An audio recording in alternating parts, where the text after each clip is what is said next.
Yeah, I mean, I think a lot of people um, are afraid that they will get something wrong about wine, and I think there's nothing there to get wrong. So what they're getting wrong is the idea that they might get something wrong. That's it. They might be afraid to, yeah. Um, you don't have to give, tasting notes after you take a sip, but if you want to give tasting notes after you take a sip, whatever you come up with, as long as you really tasted it, it's going to be fine. You could say, you know, I might say Bing cherry and a hint of blackberry, and you might say shoe polish and, leather. But as long as that's something that you tasted, it's fine. But again, you don't need to say anything at all. Just enjoy it or not.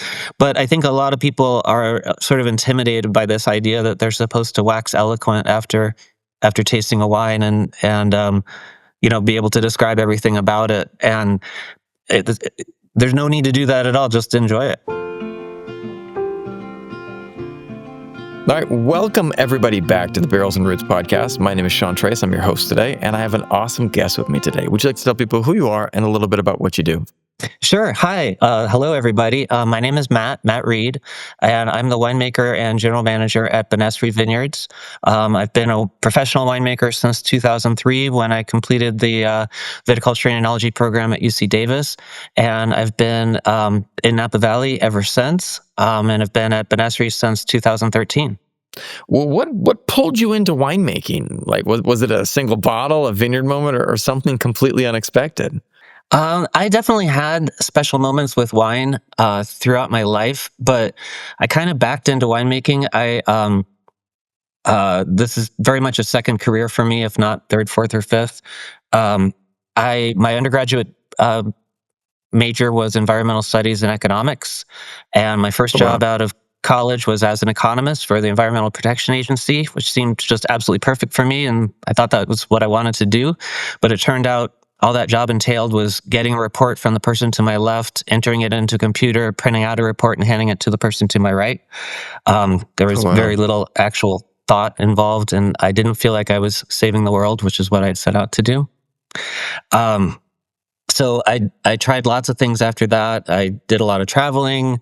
I moved to San Francisco, had a great time living in San Francisco, and then realized that pretty soon I'd be 30 and I had no idea what I really wanted to do with my life. Um, I started making wine at home and really enjoyed that. And then it suddenly clicked that maybe that's what I wanted to do in real life as a job. And so I started calling around for advice, and everybody pointed me to Davis. I was, a little bit too advanced in my life path to just go work in a cellar and work my way up that way. So doing the master's program at Davis seemed like the route to get me where I needed to get as quickly as I could.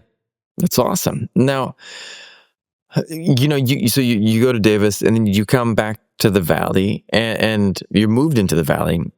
As you started getting into winemaking, what was the stuff? What was the inspiration that you started finding or pulling from? Was there were there mentors and people like that, or was this just something that you started learning on the go?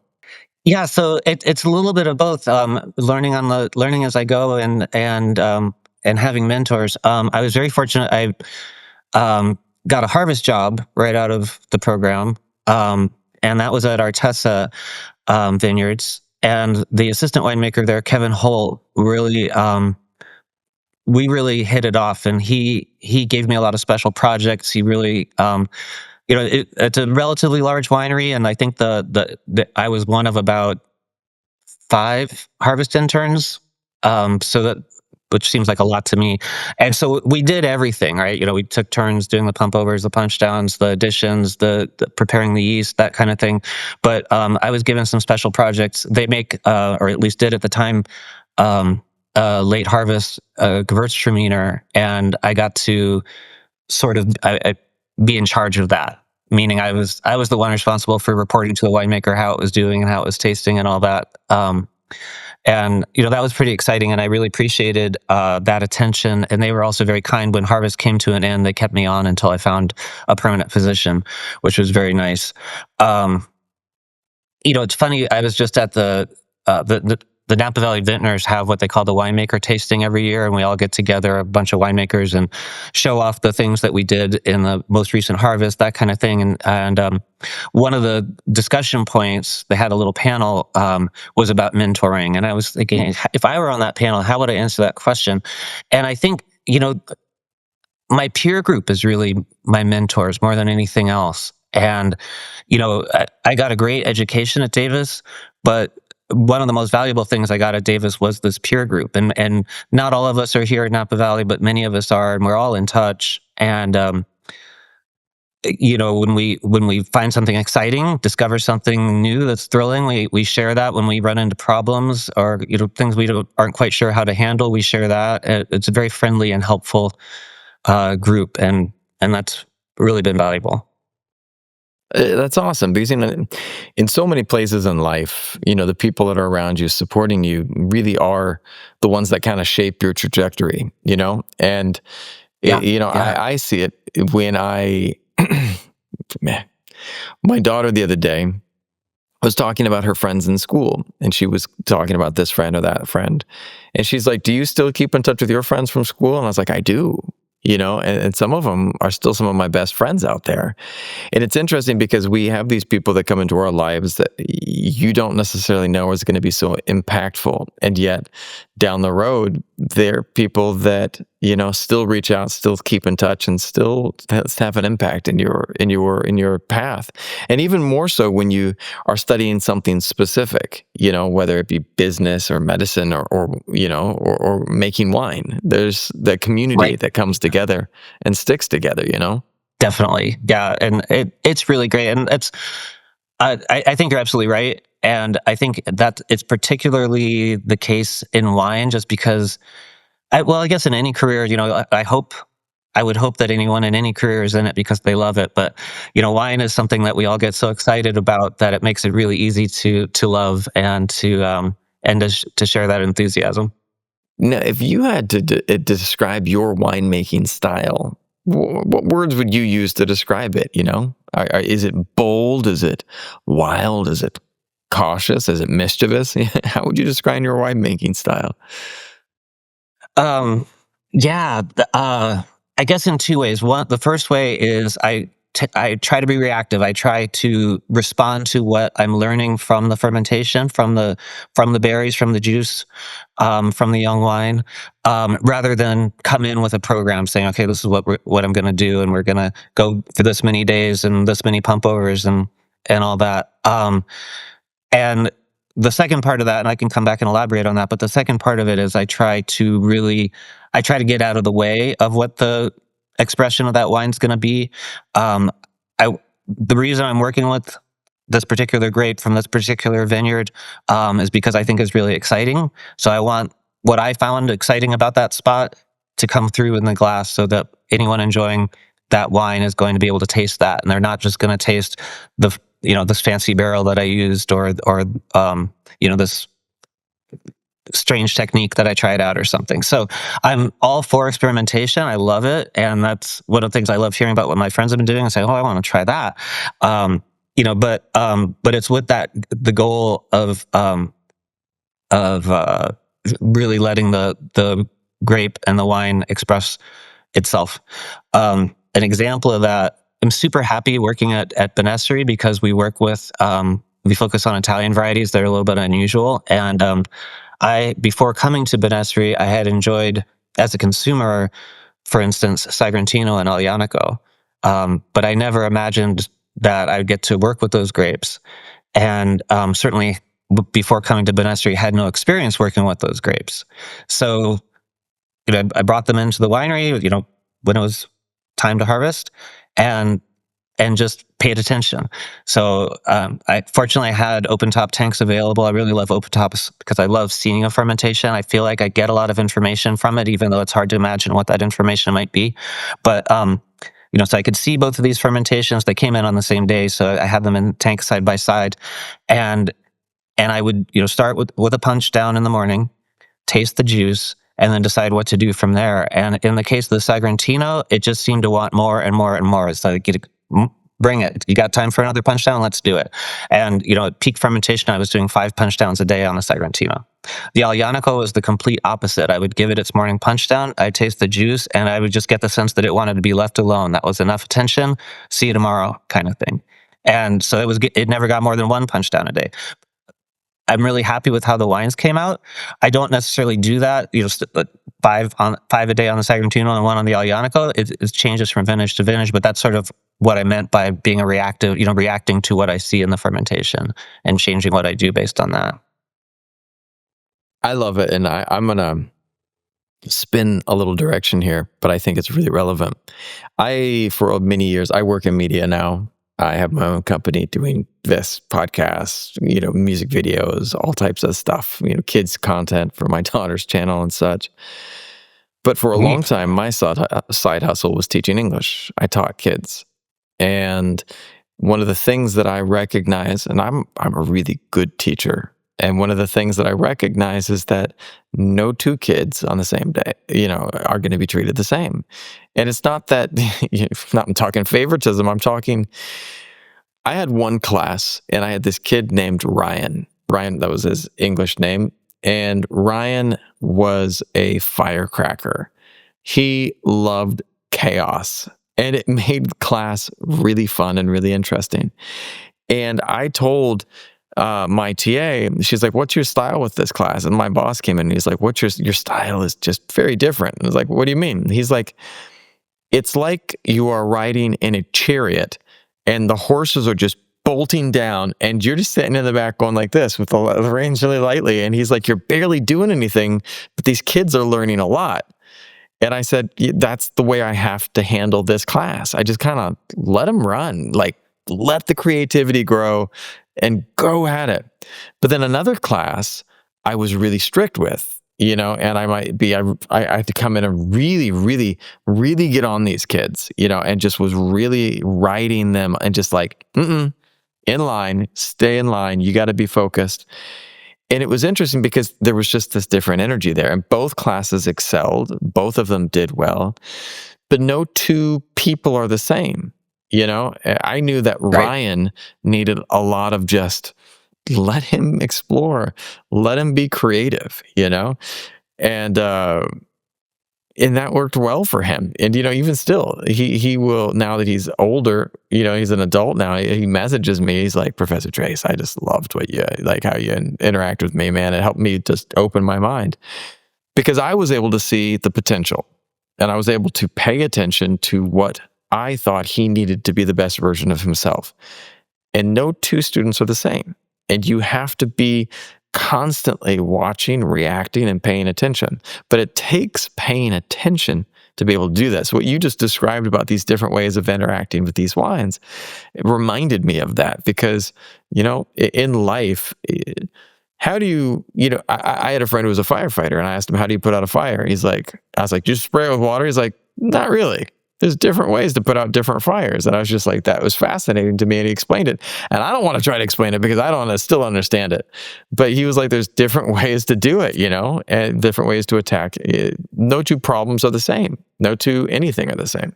Right. Right. Yeah. I love that story about your teaching approach. That's really cool. And yeah, I see the similarities in what I was describing. That's wonderful. Now, I want to ask you this. Wine has been around for thousands of years. Literally, like it's one of the things that they found in like early archaeological digs. They're finding out people were making wine, man. Why do you think wine continues to matter in people's lives today? That's a great question, and I think it's the question that the industry needs to be asking itself right now because we. It seems like the public might be forgetting what's so special about wine, and consumption seems to be dropping these days. Um, I enjoy beer. I enjoy spirits. But wine is different for me. And this is the question you're asking. I think why is it different for me, or for anyone?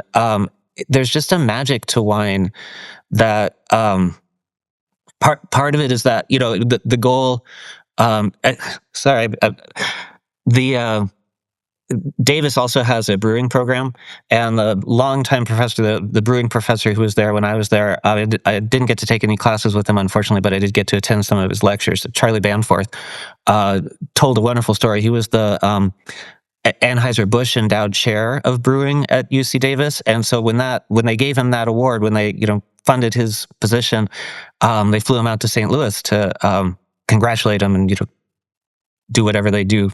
Um, and the first thing they did when he got there is pour him a Budweiser, and he took a sip and he said, "Oh, this is so fresh and wonderful. It's so," and he implied that it was different than the Budweiser he might have had back home. And they immediately got on the phone to fire the brewer in California because obviously it wasn't consistent. And he said, no, that's not what I meant. I was just trying to be polite. But the point is that with beer, consistency is the goal. Every can of Budweiser is supposed to taste like every other can of Budweiser. And that's not the case with wine. Every vintage is different. Every grape is different. Every winemaker is different. Sometimes, especially at corporate wineries, when they find out that the winemakers are sneaking off to have meetings and talk with each other, which is what we love to do, they get a little concerned. Well, you're not going to tell them our secrets, right? And well, first of all, yes, they are going to tell me their secrets, and I'm going to tell them mine.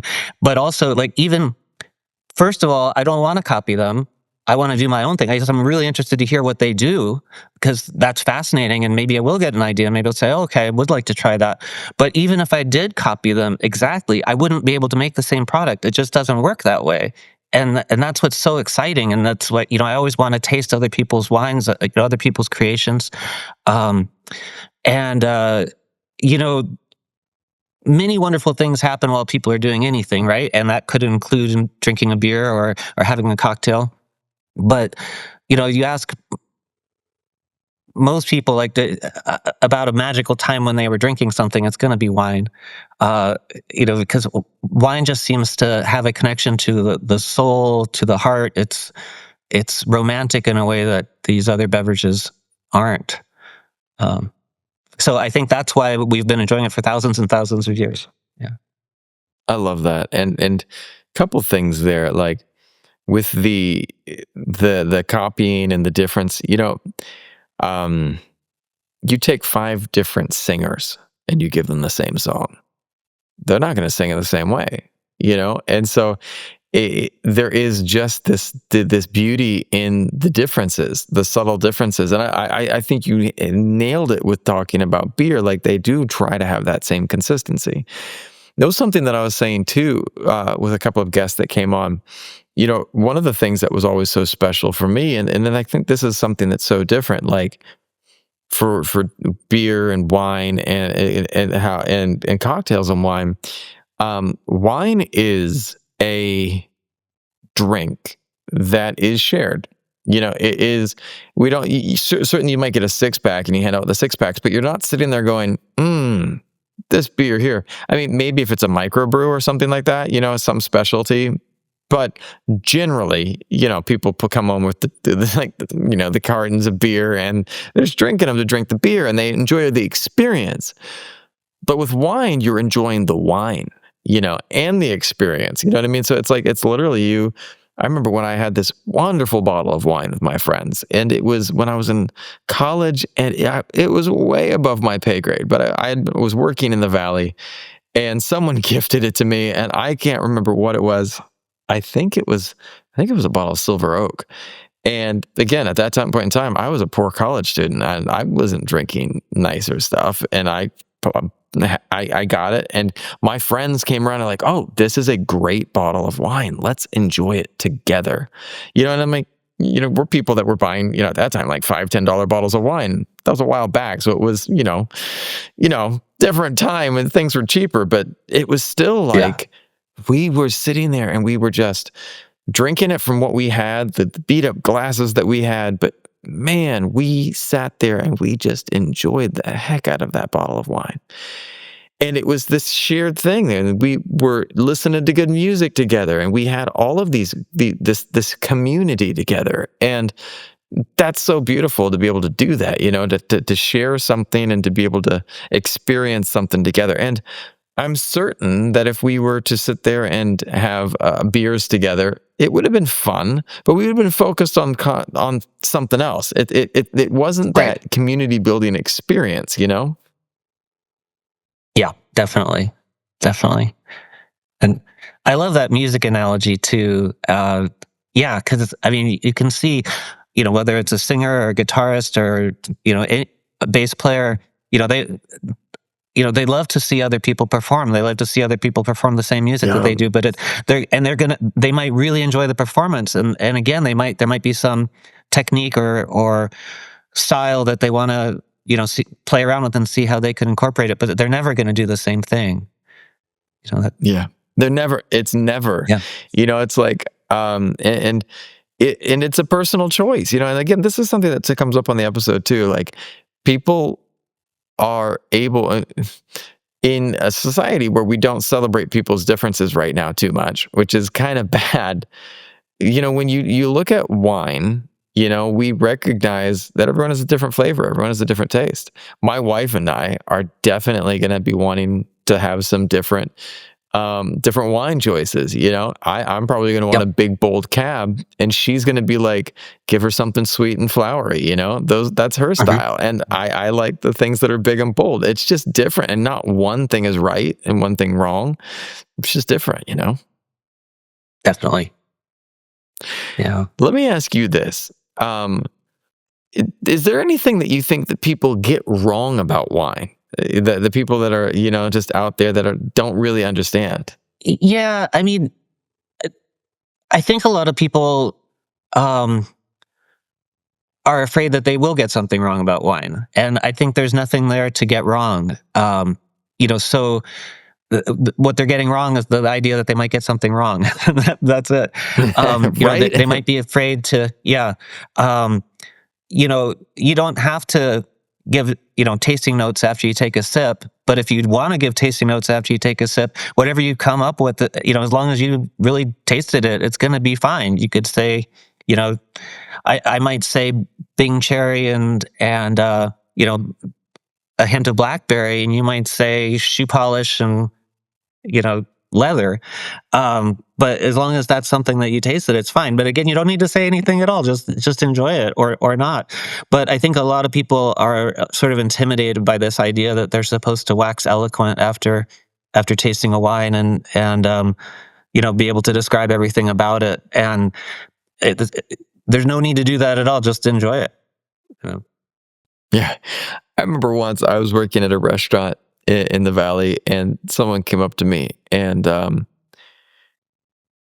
they were asking, and I was never a very good server. I will be the first to admit that. It's just, I mean, I just, and people, because I would be just very straight, like, I like this because of this. And like, my boss was like, you need to talk about the hints of rhubarb and cinnamon and spice. Right. And I was like, I don't know those things, man. I drink this, and I would tell people, but I mean, I was selling wine bottles left and right because he's like, I don't understand it. You don't have any of the vocabulary. And I was just like, and he's like, what are you doing out there? And I was like, well, when I walk up to this person and they're like, what wine should I try? And I was like, you know what? I like this one. And they're like, why do you like it? And I was like, I don't know. I just have this feeling like if it was me and my buddies hanging out and I wanted a good wine, this is the bottle I'd take home. And people were like, well, that's enough for me, man. If this is the one Yeah. that you'd Right. want, I'm probably going to want the same thing, And I was like, oh, there we go. And it's like this So. because it doesn't have to be too much. I didn't sit there and go, like, oh, this is the Right. one, you try this, it's just like, drink it. And if you like it, great. And if you don't, let's get you another bottle. We'll go for something else. Yeah. We'll try something else. There's other stuff that's good too. Yeah, that's great. Yeah, and you're absolutely right. That's a fantastic recommendation. I love that. Right? Yeah. Can you share a moment in the vineyard or a cellar that made you like really happy that you were doing what you're doing? There was a moment or a glass of wine that you had, or something that you're like, this is a moment that really makes me happy that I'm doing this. Well, there are a lot of them. I mean, the vineyard. It's always beautiful to be out in the vineyard. I mean, it's always fun, almost always fun. Sometimes the weather's not so great, but most of the time the weather's great. And vineyards tend to be in beautiful spots, so it's always nice to be out there. But it's unless you just happen to look up and say, "Oh my god, I can't believe I get to do this for a living. I'm in this gorgeous spot," which does happen, that you recognize that, and that's wonderful.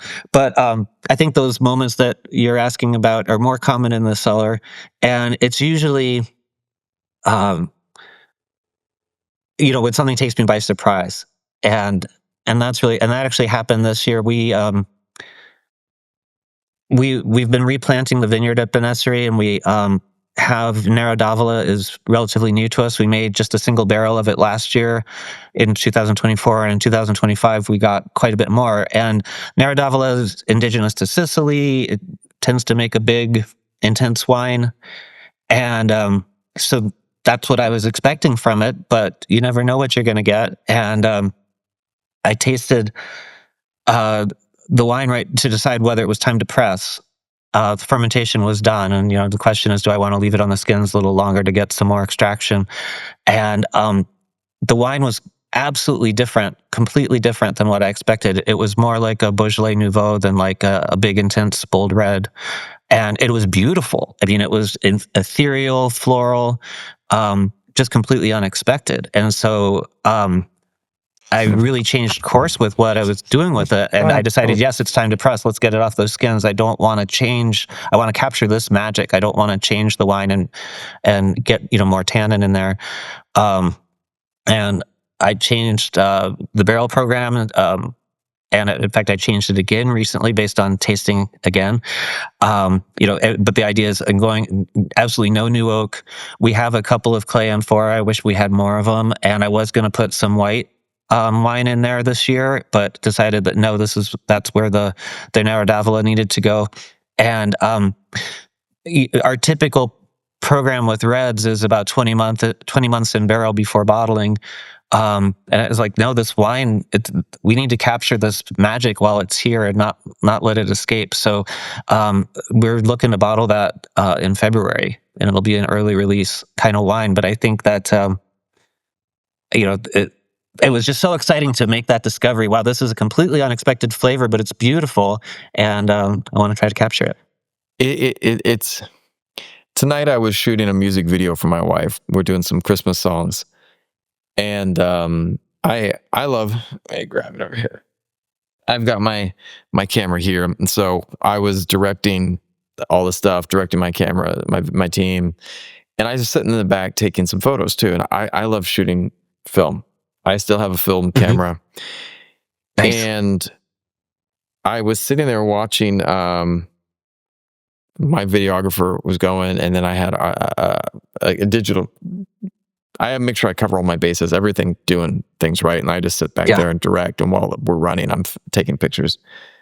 But one of the things that was struck me is like he was just like click, click, click, click, click, and I was sitting there thinking about just waiting, and paying attention, and then suddenly this moment right here, this is magic, and you capture it. And you have to be paying attention to those moments of magic. And you don't know sometimes what's going to create it. Maybe someone turns this way, the light shines perfectly, and you're like, oh, well, hello. Hello there. And it's special because you don't always see the potential that something has. I remember one day, recently for my daughter's YouTube channel, we went to a flight training center. It was pretty cool. We got to go Oh, and cool. sit inside this one of those actual flight trainers, like that they actually train Yeah. pilots in.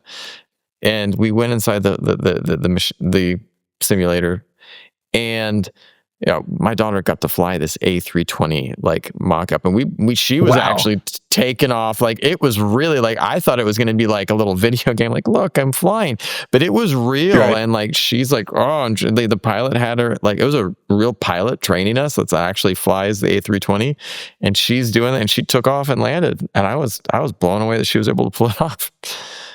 Yeah, And that's amazing. it was amazing, man. It was actually, I mean, he was telling us what buttons to press, but she landed the plane. Yeah. And when we got to the other side of it, and why I'm bringing this up is because there was this moment where she opened her eyes and looked at me, and she's like, Dad. I was like, yeah. She's like, I could be a pilot. And I was just like, it was that magic, that moment of magic that you see something. And she was not aware that she had that potential. And I love that what you described with that wine was like this moment of like, you see this magic and like people can partake in that. And that's beautiful because, I do understand that there is a science to winemaking, but also at the same time, there are so many little things that are happening that are beyond human control. What was the weather like that season? Was it excessively hot? Is that something that was grown on a mountaintop? Is there extra wind? There's so many little factors. It's wild like that. Yeah, definitely, and fun, and that's what keeps it fun. I love that. Well, can you tell me, are there any trends or shifts that you are seeing among newer wine drinkers? And do those help inspire you to do things differently? Oh, that's a good question. I do think that I am in Napa Valley. That's sort of what I see most of the time is Napa. I see the world through a Napa lens, and Napa has for a long, long time been very Cabernet Sauvignon focused, and with good reason. It's a great place to grow and produce Cabernet Sauvignon.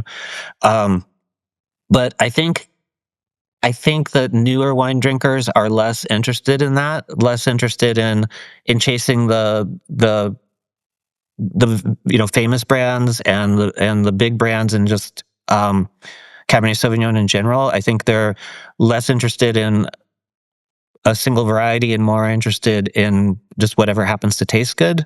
Um, and I think that's a good opportunity for the valley to maybe diversify a little bit because I think Napa Valley has done a great job of telling the world that we produce great Cabernet Sauvignon, and that's wonderful. But with a changing climate and maybe changing consumer tastes, you don't want to be stuck in that box. That's a great place to stand and say, "Hey, look at me. This is great." But you don't want to be trapped there. And so I think that the younger consumers I see are more willing to try other things. Um, Back to the consumer who's afraid, maybe afraid of wine because they're intimidated by the knowledge that they think they don't have. Um, you know, Cabernet Sauvignon can be a challenge if you don't know how to pronounce it, but most people have heard it enough; they know how to pronounce it. But there are a lot of varieties that people have no idea how to pronounce, and I think older wine drinkers, yeah, they stay away from those bottles. They don't want to embarrass themselves by pronouncing something wrong. And I think the younger consumers are less worried about that. They don't care if they pronounce it wrong. They're happy to learn how to pronounce it correctly, but they don't mind that. They're not as self-conscious about it, I guess. Which I think again just makes it easier for us to make a wider variety of things, and making a wider variety of things is fun for me. So I'm excited about that.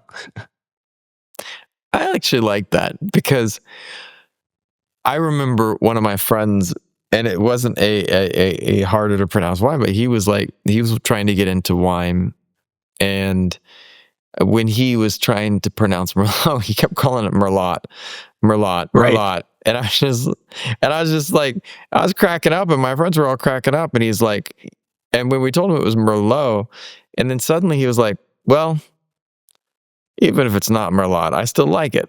And it was funny because he's going around mispronouncing it, going into the supermarket asking people for Merlot. And, that's not one of the hard to pronounce ones. But it was Right. funny because he felt confident and safe enough to not worry about it. And Yeah. so many people might be worried that they're going to do something wrong or say something wrong. You go into a fancy restaurant, you're in front of your friends. And do you want to, you look at the wine list and there's a couple wines on there that you're like, I don't know if I can pronounce that. So yeah, I'll take a Bloody Mary. It's a Right. lot easier, and so I think that there is this bold, like, I don't know how to say this, but that looks wild and I want to try it, Okay, there we Right. go. That's awesome. Yeah. Yeah. Yeah.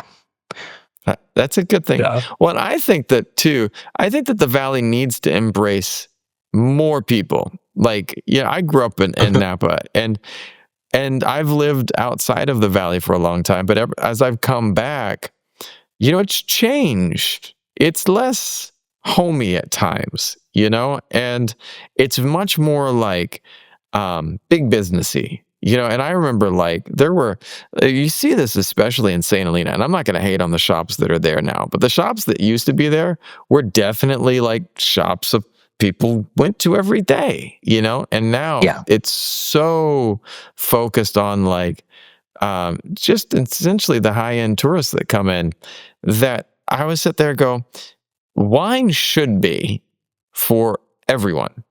You know, literally, it should be for everyone. And you Yeah. should not have to be a tech bro to be able to afford the experience of enjoying it.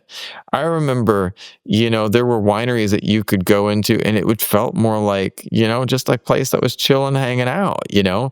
It was Right. relaxed, it was fun, and it was mellow. Now, some of the wine tasting experiences are so expensive and so um, there was one winery that we went on this tour, and I used to remember going there, and it was just this beautiful place for nature that we would go.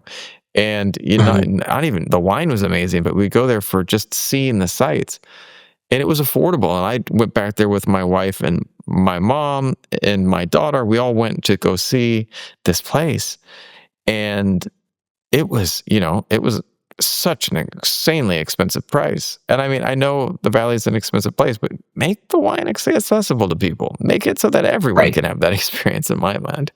Yeah, I agree. It's an experience that we all should be able to enjoy. Absolutely. And we did for thousands of years. And it doesn't need to be this elite thing. Right. And I think that's the thing too, is like, I think this is the challenge. I have a podcast for financial advisors, right? And so this is a similar thing for them. So, and how am I going to tie in financial advising and wine together? I will do it. You'll see.